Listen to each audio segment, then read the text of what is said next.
Subscribe Tag TV YouTube channel and press the notification button.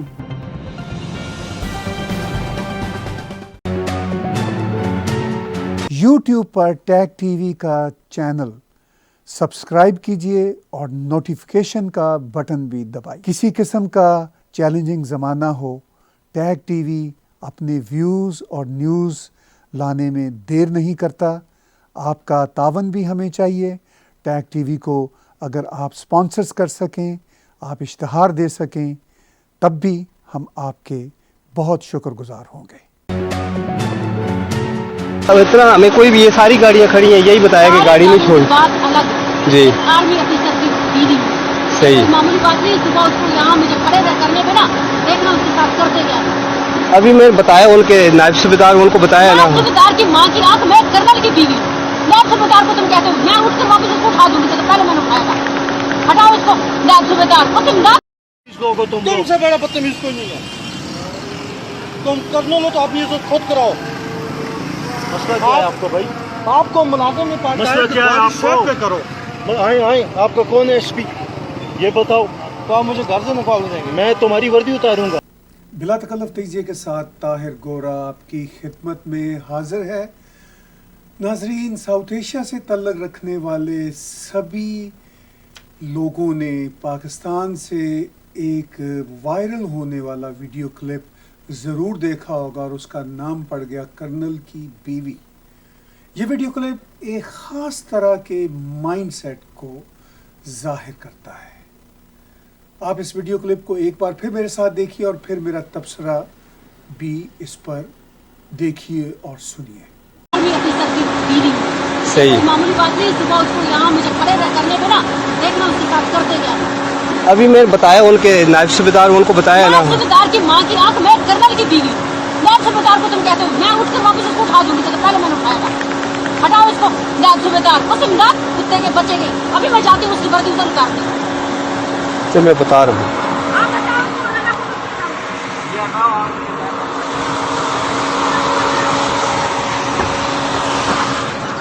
رنگزیب صاحب،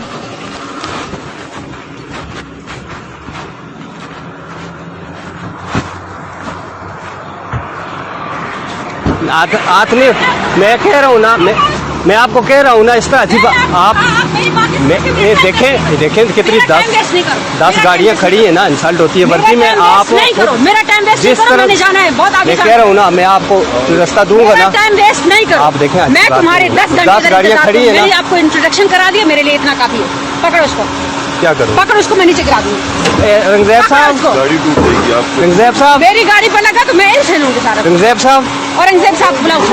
اچھا چھوڑے نا، میں ہٹا دوں گا نا، جب بول رہا ہوں آپ کو ہٹا دوں گا۔ ہٹاؤ، میں نے کہا نا ہٹاؤ، کچھ نہیں، ہٹا دیں گے نا، ابھی اور گاڑیاں کھڑی ہیں نا وردی میں۔ ہٹاؤ، ہٹاؤ۔ جی میں کہہ رہا ہوں نا، ابھی دیکھیں گے اور بھی سارے۔ چھوڑ دے چھوڑ دے۔ مجھے ہٹانا آتا ہے، ہٹاؤ۔ ٹھیک ہے، اس کو بلاؤ جی۔ ایک صوبیدار کی کیا اوقات ہے میرے آگے؟ میں کرنل کی بیوی ہوں۔ ان کو بھی بتائے ان کو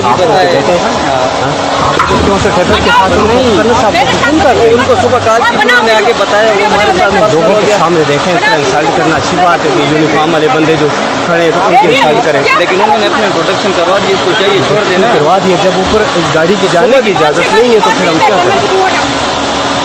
آرمی، میں آرمی کی بیوی ہوں۔ ہٹاؤ، ہٹاؤ، ہٹاؤ۔ تم بناؤ، ایک ویڈیو بناؤ، ایک ویڈیو بناؤ۔ یہ پولیس والے چاہتے ہیں کہ ان کے ساتھ بھی وہی کروں تو میرے کو بنا نہیں چاہتے۔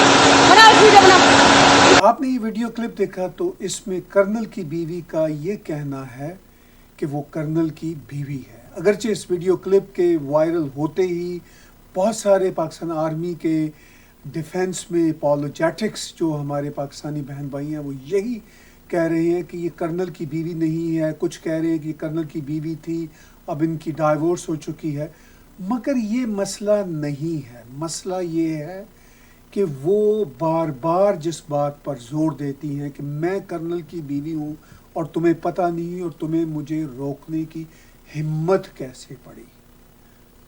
اگر وہ کرنل کی بیوی نہیں ہیں، یا چلیے اگر وہ ہیں یا ڈائیورسڈ ہیں، اگر وہ یہ فریز استعمال کرتی ہیں، تو یہ بات تو طے ہے کہ ایک خاص طرح کا مائنڈ سیٹ جس کا پہلے ہی پاکستان کی عوام کو علم ہے، مگر اس ویڈیو کے وائرل ہونے سے ان کی یادداشت جیسے واپس آ گئی ہو اور کووڈ-19 کے سٹریسفل زمانے میں انہیں یہ احساس ہوا ہو کہ اس ملک میں کرنل جرنل ہی سب کچھ ہیں، باقی کوئی اہمیت نہیں رکھتا۔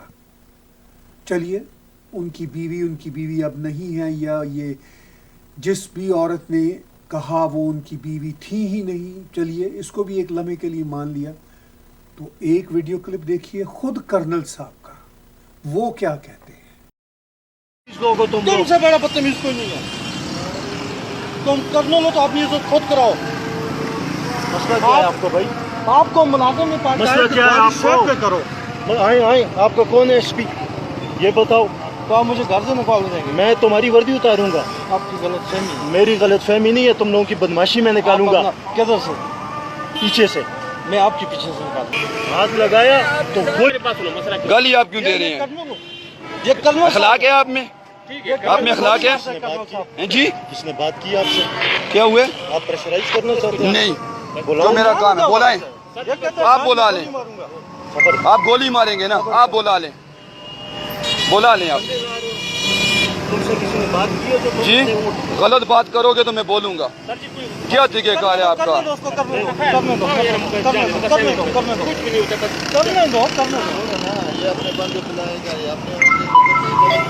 پہلے بھی اندر لے کے گیا ہوں اسی سے چھوڑ تباد کو، سمجھ آئیے دیکھا تھا نا، مرنا ایک ہی دفعہ ہوتا ہے، تمہاری غلط فہمی ہے، تمہاری جو غلط فہمی وردی کی عزت تمہارے اندر بھی جاتی ہے۔ وردی پہ کھڑے ہو، چپ کرو، چپ تم کرو، چپ تمہیں جب میں نے انٹروڈکشن کرا دیا بکواس بند کرو، تم بکواس بند کرو، تمہاری ڈیوٹی میں یہ چیز نہیں ہے، تمہاری آ گئی ہے، یہ تمہاری ڈیوٹی میں نہیں ہے، آپ میں bloody shut up you idiot, تمہاری ڈیوٹی میں کسی سے بدتمیزی کرنا نہیں ہے، اپنا چلان لے کو اور بھاگ جاؤ یہاں سے۔ تمہاری ڈیوٹی میں یہ ہے کسی کو گالی دینا، کسی کو مین ہینڈل کرنا، یہ لوگ کھڑے ہیں، تم لوگوں کی بدتمیزی کا پتہ ان کو۔ ہٹاؤ میری گاڑی سے، اور گاڑی سے ہٹاؤ، میرا ہاتھ ہٹاؤ گاڑی سے، میں کہہ رہا ہوں تم ہٹو میری گاڑی کے پاس سے، تم ہٹو یا نہیں؟ ہٹو گے نہیں تو میں اب تمہارے اندر سے گولی ماروں گا۔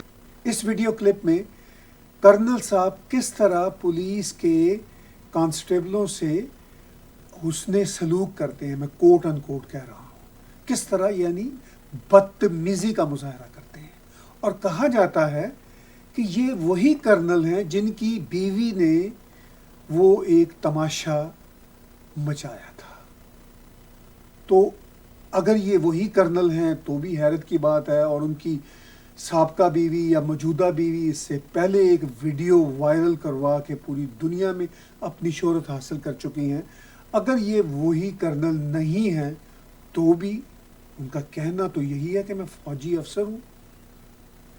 اور اس میں جو افسوس کی بات ہے وہ یہ کہ پولیس کانسٹیبلوں کے ساتھ فوج کا جو رویہ ہے وہ کس قدر بدتمیزانہ ہے۔ میں یہاں پہ اپنا ایک چشمدید واقعہ جو قریب 23 یا 24 سال پرانا ہے، لاہور کے مزنگ چوک میں جا رہا تھا اور میں نے دیکھا ایک تماشا لگا ہوا ہے، اور ایک پولیس کے کانسٹیبل کو پینٹ کی بیلٹ کے ساتھ پیٹا جا رہا تھا۔ مجھے حیرت ہوئی کہ ایک باوردی پولیس کانسٹیبل کو کون پیٹ رہا، اور پیٹنے والے کا بار بار یہ دعویٰ تھا اور کہنا تھا کہ میں ایک میجر ہوں، اور تمہیں ہمت کیسے ہوئی کہ مجھے مزنگ چوک کی لائٹ کو کراس کرنے پر، یعنی ریڈ لائٹ کو کراس کرنے پر روکنے کی کوشش کی، تمہیں پتہ نہیں بلڈی سویلین۔ یہ تھا وہ رویہ۔ ان گنت واقعات ہیں، پاکستان میں بسنے والے جو لوگ ہیں اس طرح کے واقعات کے چشمدید گواہ بھی ہیں، اور یہ مائنڈ سیٹ بھی دیکھتے ہیں۔